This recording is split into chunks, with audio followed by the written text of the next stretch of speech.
నర్సాపూర్ నియోజకవర్గం హత్నూర మండలంలో BJP MLA అభ్యర్థి మురళీ యాదవ్ ఆధ్వర్యంలో షేర్ఖాన్ పల్లి గ్రామ పరిధిలోని పలు గ్రామాల్లో పోచమ్మ తల్లికి మురళీ యాదవ్ ప్రత్యేక పూజలు నిర్వహించి ప్రచారాన్ని ప్రారంభించారు. నాగారం గ్రామంలోని ఇంటింటికి ప్రచారం నిర్వహించగా గ్రామ ప్రజలు ఆయనకు ఘన స్వాగతం పలికి గజమాలతోటి మురళీ యాదవ్కు స్వాగతం పలికారు. నర్సాపూర్ నుండి 40 సంవత్సరాలు రెడ్డిపాలెంలో 2 కుటుంబాలే పరిపాలించారన్నారు. ఇక నియోజకవర్గంలోని మండలాలు గ్రామాలు అభివృద్ధికి నోచుకోలేదని మురళీ యాదవ్ ఆవేదన వ్యక్తం చేశారు. నర్సాపూర్ నియోజకవర్గంలో కాంగ్రెస్ బీఆర్ఎస్ ప్రభుత్వాలు ప్రజలకు గారడీ మాటలు చెప్పి వారి ఒప్పందం గడిపారని ఆరోపించారు. ఈ ఎన్నికల్లో ఆ 2 పార్టీలకు తగిన గుణపాఠం చెప్పాలని మురళీధర్ యాదవ్ అన్నారు. దేశాలలోనే నరేంద్ర మోడీ గారు 2020 గారు చేస్తున్నారు. ఇవన్నీ మనకు తెలియాలి. మన చదువుకున్న పిల్లలందరూ ఆలోచిస్తున్నారు. మనకు ఉద్యోగాలు రాలే, బంగారు తెలంగాణ అవుతుందన్న కేసీఆర్ గారిని అడగాలి. ఒక్కరి మెడల అమ్మాలక్క దండం పెట్టుకుంటూ వస్తుంటే ఒక్కరి మెడల తులం బంగారం కనిపించదు. బంగారు తెలంగాణ ఎవరికి అయింది?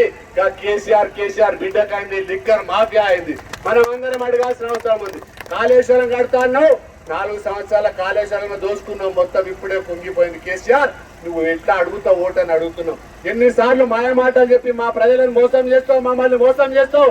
ఇప్పుడు చైతన్యవంతులమైన బడుగు బలహీన దళిత వర్గాలు ఎస్సీ ఎస్టీలు అందరూ ఒకటే అగ్రవర్ణాల గుణపాఠం చెప్పడానికి సిద్ధమైంది. ముఖ్యమంత్రి అంటే అందుబాటులో ఉండాలి. ఫామ్ హౌస్ లో ప్రగతి భవన్ లో కాదు, మా ప్రజలు అడుగుతున్నారని చెప్పి ఈ సందర్భంగా తెలుస్తున్నా. భారత్ మాతాకి పువ్వు గుర్తుకే నరేంద్ర మోడీ గారి నాయకత్వం, కమలం పువ్వు గుర్తుకే. ఈ నాయకులు ఏమో గెలిచి పైసలు సంపాదించుకోవాలని చూస్తున్నారు. మనం అందరం కూడా ఆలోచించాలని సందర్భంగా తెలియజేస్తున్నా. పొద్దుటి నుంచి మా కార్యకర్తలు అమ్మలక్కలు కూడా అందరు ఇల్లు తిరిగిందో అందరికి శిరస్సు వచ్చి నమస్కారం చేస్తున్నా. మీరు ఒక్కసారి ఆలోచించండి, ఒక్కసారి చర్చ పెట్టండి. 5 సార్లు గెలిపించినాం. గా పార్టీలో ఉన్న సుంతారెడ్డిని గెలిపించినాం, ఈ పార్టీలో వచ్చిన మహిళా కమిషనర్ చేసినాం, కానీ ఏం పని చేయలే. ఆమె ఉద్యమకారు రాదు. మేము జై తెలంగాణ అంటే జైల్లో పెట్టింది. 3 సార్లు జైల్లో పోయినాం. అదే తెలంగాణ పార్టీలకు మళ్ళా వచ్చి టికెట్ తెచ్చుకుంది అంటే అడ్డదారిలో టికెట్ తెచ్చుకునే సంస్కృతి మంచిదా? ఉద్యమం చేసి నిజాయితీగా పనిచేసే నాయకుడు మంచిదా?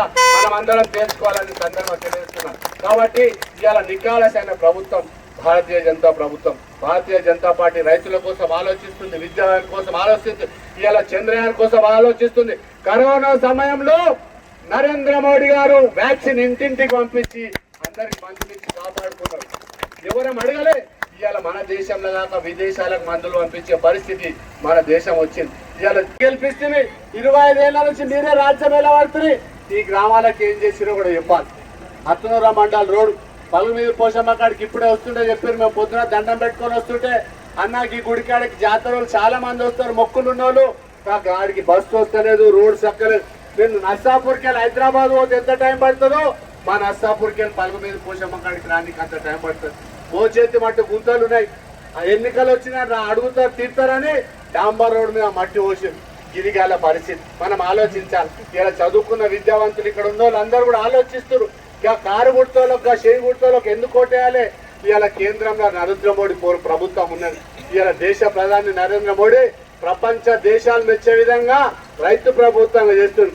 రైతు పంట బీమా ఉన్నది, రకరకాల స్కీమ్లు ఉన్నాయి. కానీ కేసీఆర్ ఇక్కడ ఇయ్యనీయడు. ఇవాళ బాత్రూమ్లు కడుతున్నా, శ్మశాన వాటికలు కడుతున్నా, డంప్ యార్డులు కడుతున్నా కేంద్ర ప్రభుత్వం నిధులే. ఇది మనం నడిచే రోడ్డు కూడా కేంద్ర ప్రభుత్వం NCDC నిధులే. సర్పంచ్ అమ్మకు తెలుసు, నాకు తెలుసు. అందరు ఇప్పుడు ఇద్దరు కలిసి ఒక దుకాణం పెట్టుకొని వస్తున్నారు. ఆమె దోసుకున్నది ఈయన దోసుకునే కలిపి రాత్రిపూట వచ్చి పైసలు వంచాలి, మెల్లగా ఓటు గుంజుకోవాలి, ఇంత మందు తాగిపోయాలి, ఊర్లో పెద్ద మందికి ఇచ్చిపోవాలని అనుకుంటున్నారు. అవన్నీ మన పైసలే.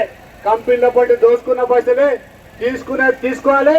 5 సార్లు గెలిపించినాం, పని చేయలేదు కాబట్టి గుద్దితే మన పైసలు తీసుకొని గుద్దితే దిమ్మే తిరగాలి. వాళ్ళు ఏమి ఇచ్చినా తీసుకోవాలి, ఉప్పు గుర్తు మీద ఓటేయాలి. అవన్నీ మన పైసలే. మనల్ని అందరినీ కొనుక్కోవాలని చూస్తున్నారు, పైసలు పెట్టి రాజకీయం చేయాలని చూస్తున్నారు. ప్రజలు చైతన్యవంతులు.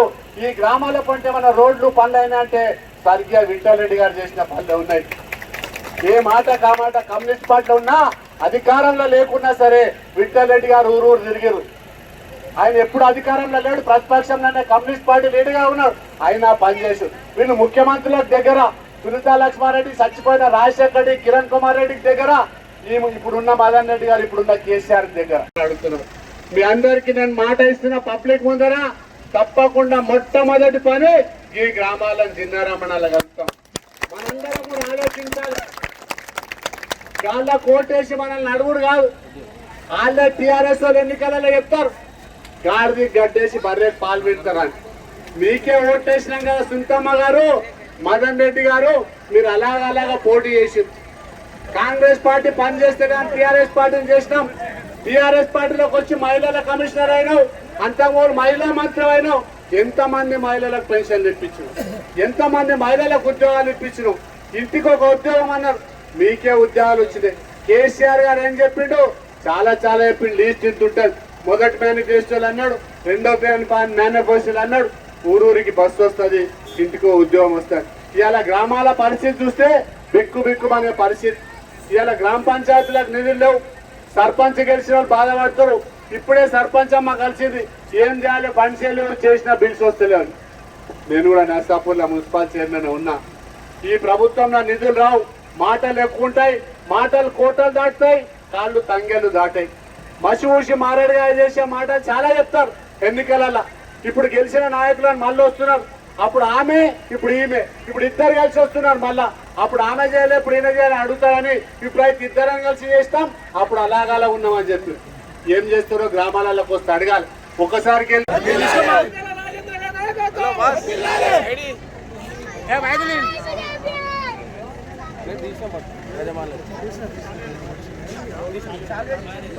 ఈ కార్యక్రమంలో పాల్గొంటున్న నాగారం శక్తి కేంద్రం ఇన్ఛార్జ్ యాదగిరి గారు, నాగారం బూత్ అధ్యక్షులు మహేష్ గారు,